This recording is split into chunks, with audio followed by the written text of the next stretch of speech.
Are you all ready for another Kansas City housing market update? Eric, Ryan, David here. Today I will be bringing you the Kansas City housing market numbers. We'll cover Blue Springs, Lee Summit, Grain Valley, Kearney, Independence, Kansas City proper, and Kansas City as a whole, all 14 counties that make up the greater Kansas City area. After we go over these market report numbers, I would like to share some information with you, some things that I got to learn and discuss whenever I got to attend this top producers event that I went to last week. It was the top 3% of realtors in the Kansas City area, so there was lots of great ideas, a lot of great advice, and some speculation of what the market's going to be doing. I spoke with a couple awesome lenders, so we'll discuss that a little further after the reports. And then I also have an announcement at the very end of this video, so stick around and let's check out these numbers. So on the last housing market report that I did, we went from September 23rd to September 30th, which was a Friday to a Friday. On this one, we're gonna do October 1st, which is a Saturday, and go to October 7th, which is a Friday. And we're gonna continue to do this from now on. That way we don't count houses twice, closings twice. It'll just be a better format. So these numbers right here are from October 1st to October 7th.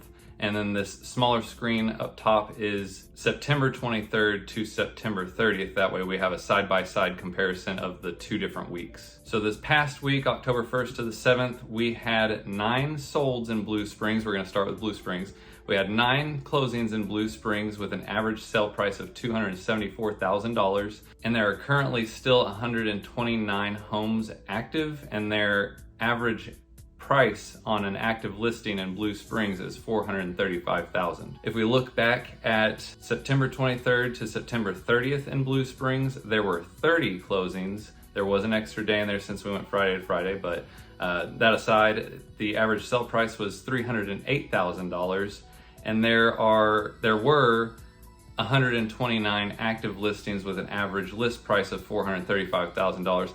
I'm not quite sure why those active listings are reflecting the exact same between the 2 weeks. I don't know if they just take a while to fall off on these reports or how exactly they manage those. So I wouldn't put too much thought into these active listings. They're just kind of carrying over from the week before. That number is probably a little different and they just haven't been recorded properly. If you look on the left-hand side, the far left, that number 2 and number 1 on the total units, those are for 1 to 2 bedroom homes. The 18 and the 6 corresponding on the second placement are 3 bedroom homes, and then the 10 and the 2 are 4+ bedroom homes. And then the number that we are calculating right now, the 30 and the 9, are the total amount of homes sold that week. In Blue Springs, it also looks like the average days on market is still under 30 days, so houses are still going pretty quickly in the area. There are a couple stragglers here and there, either overpriced, not in the best shape, just different variables to consider when looking at the days on market on that side. So if we switch over here to Grain Valley, we will see that between September 23rd and the 30th, there were 10 solds with an average list price of $317,000.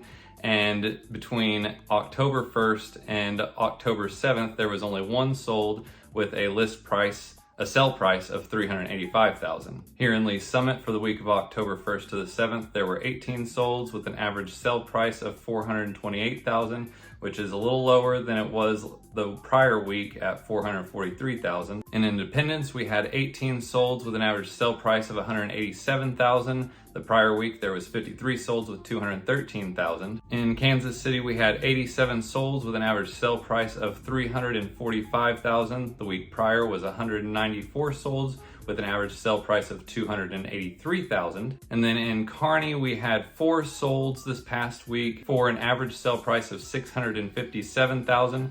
The week prior, there were 13 closings with an average sell price of $443,000. And then in the greater Kansas City area, all 14 counties that make up the greater Kansas City area, there were 345 solds with an average sell price of $387,000. The week prior, there were 784 solds with an average sell price of $355,000. And lastly, if we take a look at this graphic real quick, this compares September of 2022 to September of 2021. As you can see, The percentage of original list price received is at 98.4% compared to last September. It's kind of hard to top 2021 as a whole, so that's down 1.7%. Closed sales was down 18.5%. Days on market is up 20%, so homes were sitting on the market for a shorter amount of time last September in 2021. The months of supply is at 1.6, which is still relatively low. The average sale price was $333,000, which is up 8.2% from last September.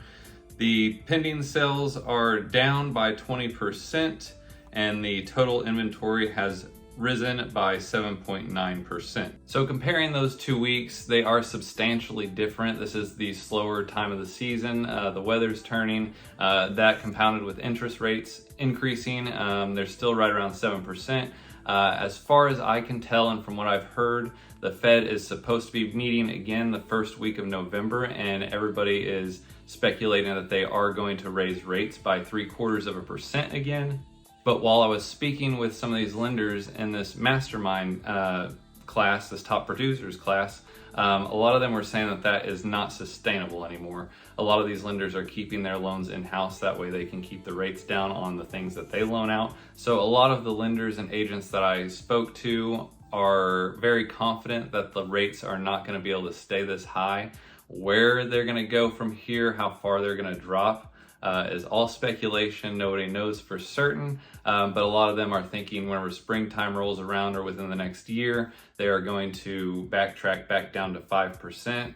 What the Fed's looking for is inflation slowing down, in which we are seeing people, do price reductions, price adjustments on their homes. They're not quite getting what they want.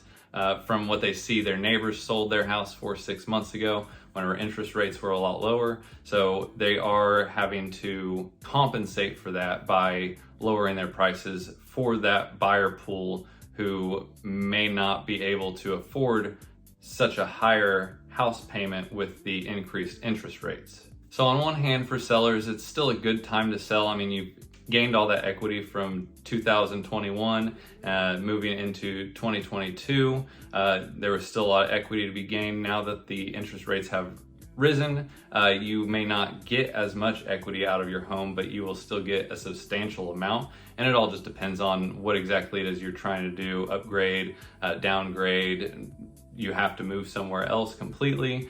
It just really depends on your situation. Now, what we're seeing on the buy side is a lot of buyers have backed off. They're kind of waiting to see if the market crashes, if house prices are going to drop, if interest rates are going to fall back down.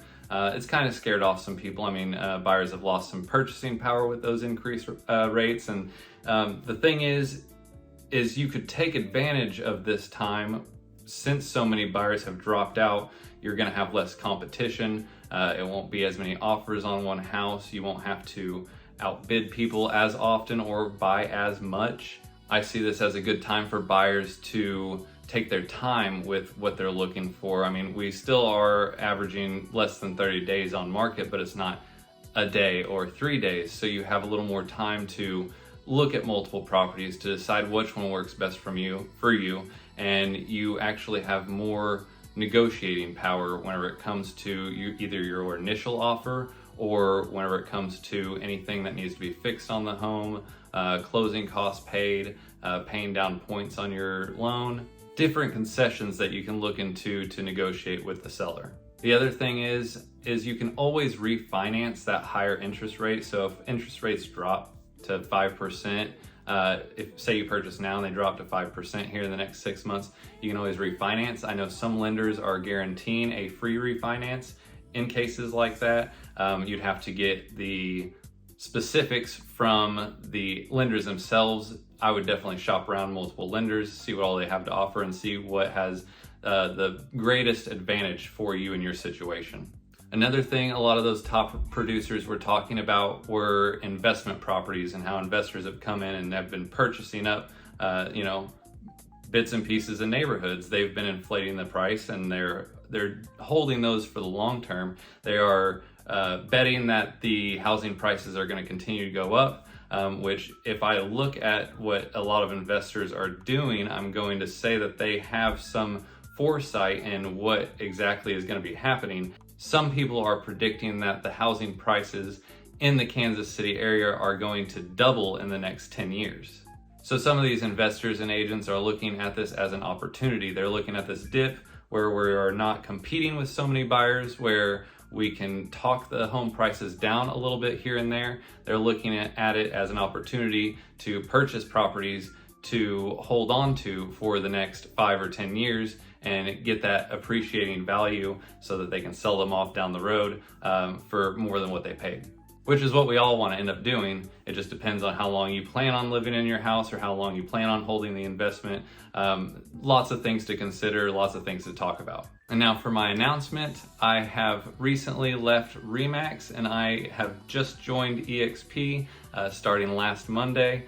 I think it's going to be a great opportunity. I hope I can help even more clients, steer them in the right direction. I hope that I get as much education as I think I'm going to get in order to better help my clients and share this great information with all you guys. If you found the information in this video interesting or helpful, please like and subscribe. If you'd like me to cover a specific area, you can leave a comment or you can reach out to me in the contact details below in the description. I'd be more than happy to have that conversation with you. But other than that, thank you for watching and I will see you later. Bye.